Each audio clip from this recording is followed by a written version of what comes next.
자, 이번 시간에는 1차 방정식의 활용 두 번째 시간을 가져보도록 합시다. 자, 여기서 할 거는 우리가 이제 조금 생각했을 때 난이도가 있는 활용 유형들이 나올 거예요. 그 첫 번째 유형으로 뭐냐? 거속시, 거리 속력 시간에 관련해서 알아보도록 합시다. 일단 첫 번째 알아야 되는 게 우리가 이 거리 속력 시간에 대한 관계를 알아야 돼요. 우리가 일반적으로 무당벌레든 삼각형이든 표를 그리는데 우리가 거속시다 해서 공식을 만들죠. 어떻게 만드냐? 거리는 속력 곱하기 시간, 속력은 시간분의 거리, 시간은 속력분의 거리, 이렇게 표현을 할 겁니다. 그러면 우리가 요 공식을 만드는 거 외에 우리 이 거속시 문제에서 매우 중요한 게 있습니다. 뭐가 중요하냐? 바로 단위가 중요해요. 단위. 왜냐하면 우리가 이 거리 단위도 우리가 나타낼 수 있는 게 미터, 킬로미터 여러 개가 있고요.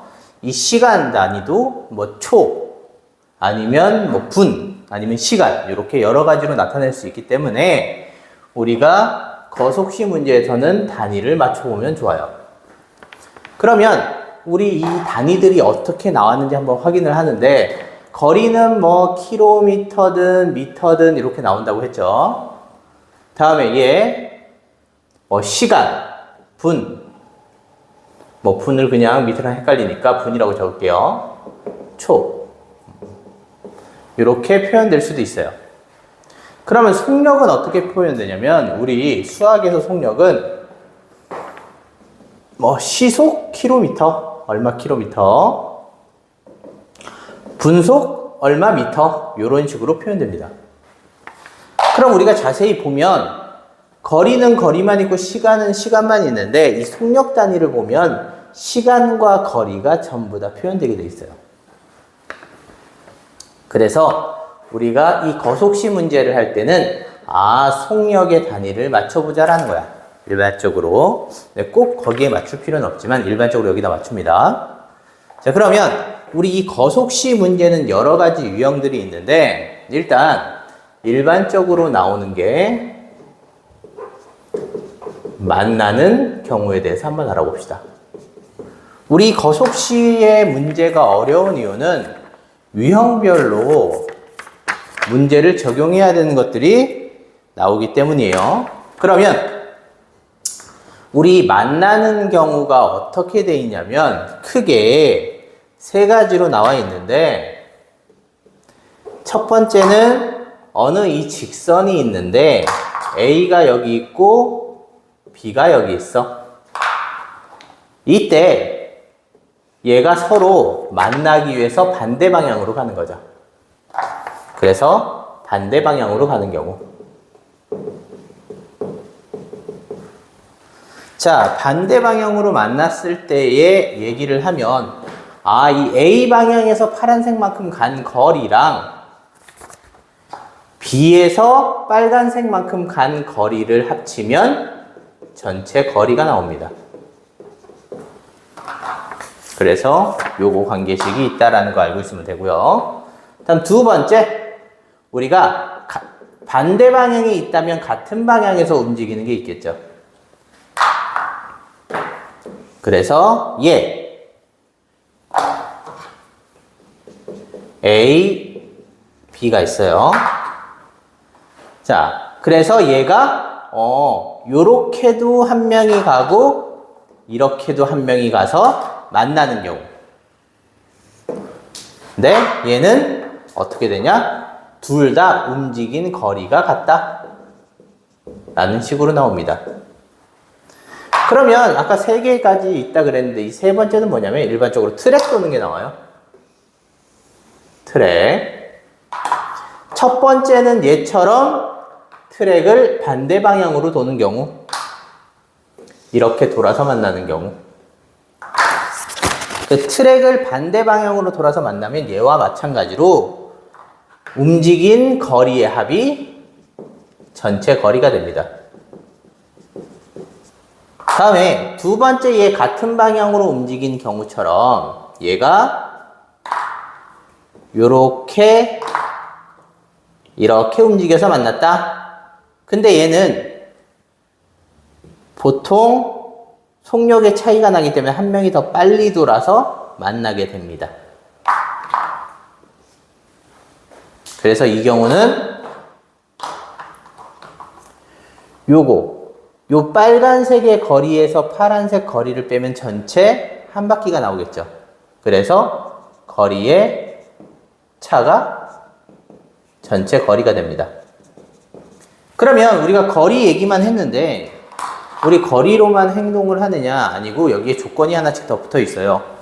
어떤 경우냐면 이 직선거리 도는 것 중에 이 반대 방향으로 가는 건 일반적으로 동시에 출발합니다. 이 동시에 출발했다는 얘기는 시간이 같다는 얘기죠. 그래서 이런 힌트까지 얻을 수 있고요. 다음에 같은 방향으로 갈 때는 일반적으로 얘는 시간의 차가 생깁니다. 시간의 차이를 이용하라는 얘기죠. 근데 트랙 돌 때는 속력이 다르기 때문에 동시에 출발하는 경우가 대부분입니다. 그래서 이런 일반적인 경우가 있다라는 거예요. 그러면 이 일반적인 경우를 어떻게 만드냐면 얘는 표를 사용할 거야. 표를 만드는 방법은 처음에 우리가 앞에서 본 고속시를 나눌 거고요. 이 고속시를 하는데 우리가 이제 순서대로 이 표를 채울 겁니다. 어떻게 채우냐? 우리가 제일 먼저는 여기에 단위를 표현할 거야. 단위를. 왜? 단위가 꼭 맞아야 실수를 안 하기 때문이에요. 그럼 만약에 우리 단위를 보는데 아까 단위는 누구? 속력에 맞추기로 했죠? 그럼 속력에 맞추기로 했으니까 얘 속력에 맞춰보면 만약에 뭐 시속 킬로미터다 라고 하면 시속 킬로미터 써먹고 까먹지 않게 표현하면 되겠죠. 분속 미터면 뭐 여기에 분속 미터다 이렇게 써먹고 까먹지 않으면 됩니다. 그래서 여기에 첫 번째 채우고요. 다음에 두 번째 이쪽 우측 상단에 과정을 채웁니다. 뭐 철수와 영희가 움직였다. 그럼 철수와 영희가 움직이니까 철수 영희. 아니면 뭐 걸어가다 뛰어갔다 라고 하면 걸어가다 뛰어갔다. 이렇게 과정을 나눕니다. 그리고 나서 왼쪽과 오른쪽을 채웠으면 이제 이 안쪽을 채우는데 채울 때는 한 줄을 가득 채우면서 넘어가는 거예요. 뭐 거리를 했어 그러면 거리 과정 거를 다 채우고 속력을 할 거면 속력 과정을 다 채우고 시간을 했으면 시간 과정을 다 채웁니다. 그럼 어떤 순서로 채우냐면 여기서 요 안에 첫 번째는 미지수를 채웁니다. 미지수. 항상 이 미지수의 x는 물어보는 거라 그랬죠? 그래서 일반적으로 항상 물어보는 게 x다. 근데 간혹 특이한 경우, 특수한 경우들이 나올 수 있으니까 그거는 유념해 두도록 하고요. 미지수를 한 줄 채웁니다. 그럼 거속식 중에 하나가 채워졌겠죠. 다음 두 번째는 이제 수가 많이 나온 걸 채웁니다. 분명히 힌트가 많이 나온 게 등장하게 돼 있어요. 그렇게 채우고요. 세 번째는 우리가 거속시라 그랬잖아. 그죠? 우리가 이 거속시는 아까 공식 만들어줬던 거 기억나죠? 거리는 속력 곱하기 시간, 속력은 시간분의 거리, 시간은 속력분의 거리. 이 관계식을 채웁니다. 거속시의 관계식을 채워요. 그래서 이 관계식으로 마무리를 한다는 얘기야. 뭐 이 관계식의 결과값이 나오게 돼 있습니다. 그래서 이렇게 채우는데 얘도 예를 들어서 한번 간단하게 해보도록 합시다. 쉽게 A에서 B까지 거리가 있는데요.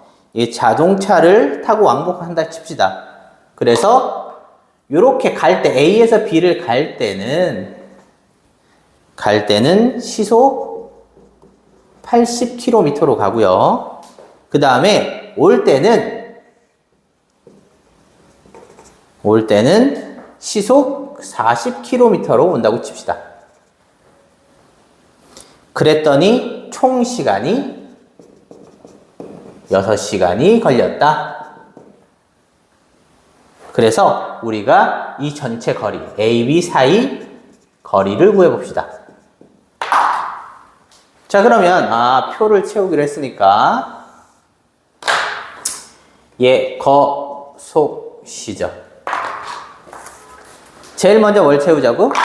당연히 단위 채우자고 했죠.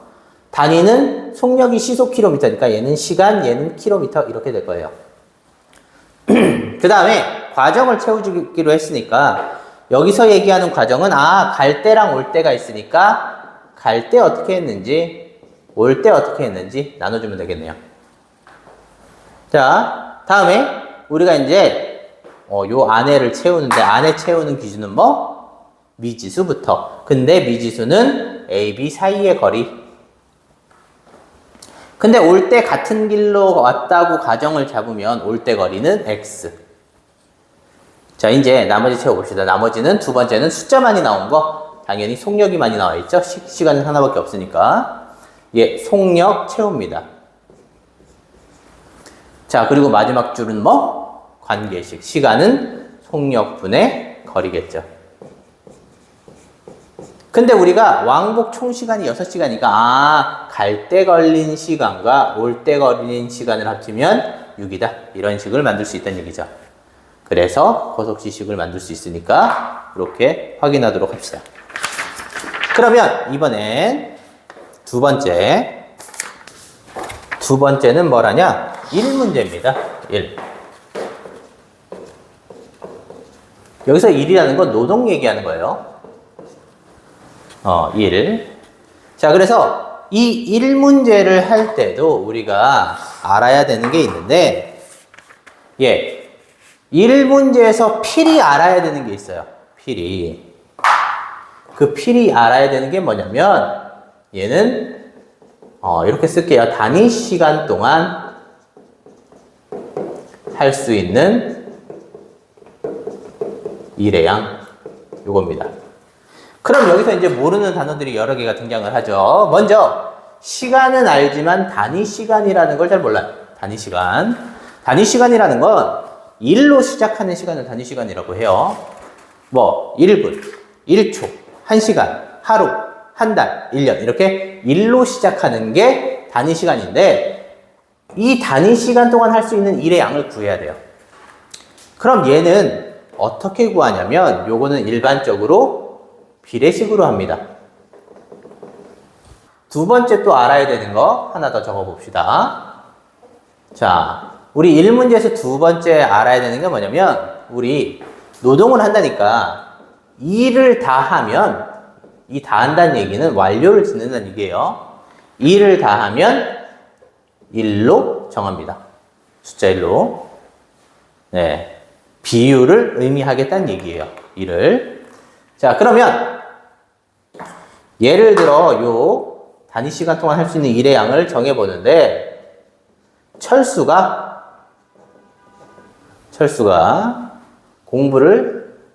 공부는 일이 아니니까 습관이니까 공부 말고 우리 기계를 돌려요.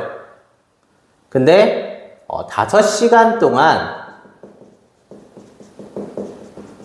일을 하면 완료를 한다고 칩시다.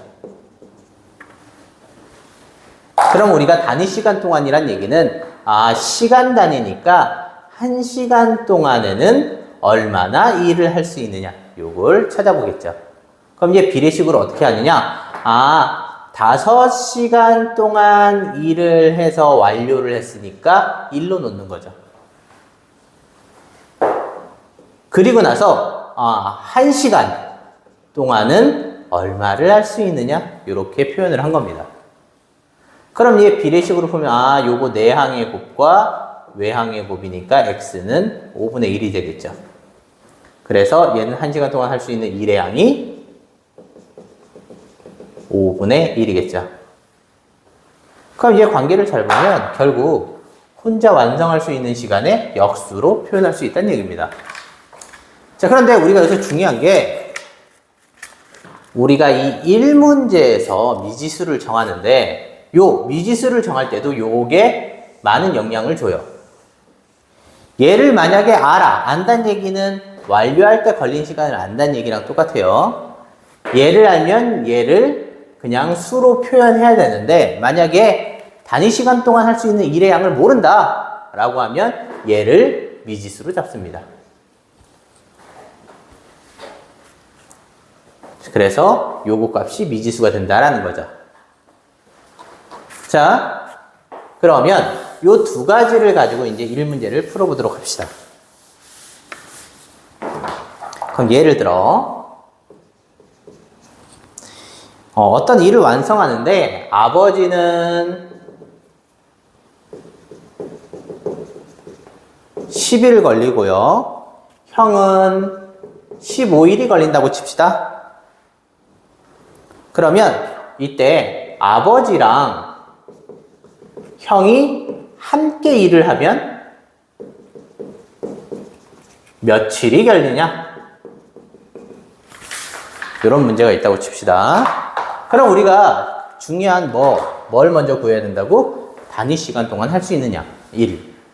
그러면 우리 여기서는 아버지가 일로 나왔으니까 하루 동안이겠죠? 단위 시간은. 하루 동안 할 수 있는 일의 양이 필요할 거고요. 마찬가지로 형도 하루 동안 할 수 있는 일의 양이 필요하겠죠. 그럼 얘를 알는지 모르는지 확인하려면 아버지가 10일 동안 하면 일을 완성한대. 그럼 하루 동안은 아까 역수라고 했죠. 다음에 형은 15분의 1이겠네. 그죠? 자, 그러면 이제 문제에서 물어보는 거 한번 정해 봅시다. 문제에서 물어보는 건 함께 일을 한다는 얘기죠. 함께. 며칠 동안? X일 동안 함께 한다고 칩시다. 그럼 문제를 만드는데 아버지는 하루 동안 얼마나 할 수 있어? 10분의 1. 하루에 10분의 1을 하는데 며칠? X일을 하니까 X를 곱하면 되겠죠. 자, 형은 하루에 얼마? 15분의 1을 하는데 며칠? 함께 했으니까 똑같이 X일을 하겠죠. 근데 일을 함께 하니까 더하죠. 근데 어떻게? 함께 일을 해서 완료를 해야 되니까 1이다 라고 식을 만들 수 있습니다.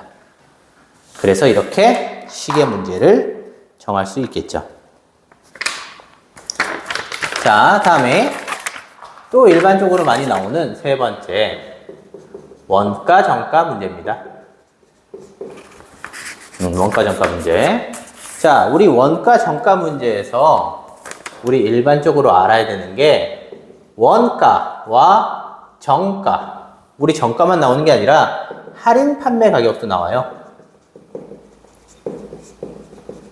요 세 가지의 관계를 해야 됩니다.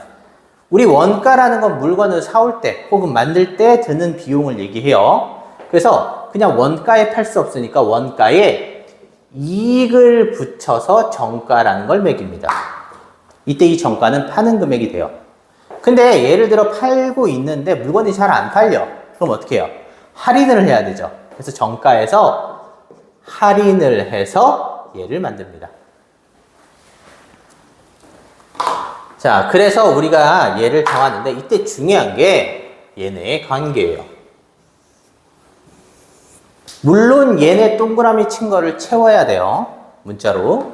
문자든 숫자든. 근데 얘도 미지수 정하는데 조금 까다로운 게 어떻게 정하냐면 무조건 이 세 개 중에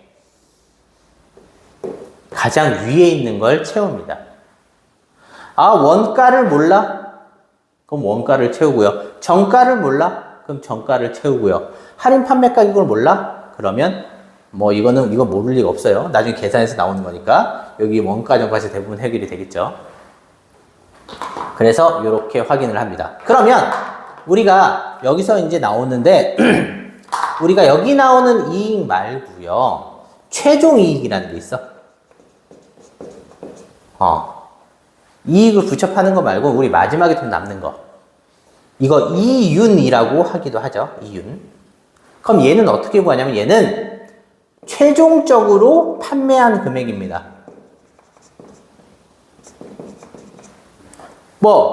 물건이 잘 팔리면 정가에 팔 수도 있지만 안 팔리면 할인 판매 가격을 만들잖아. 그지?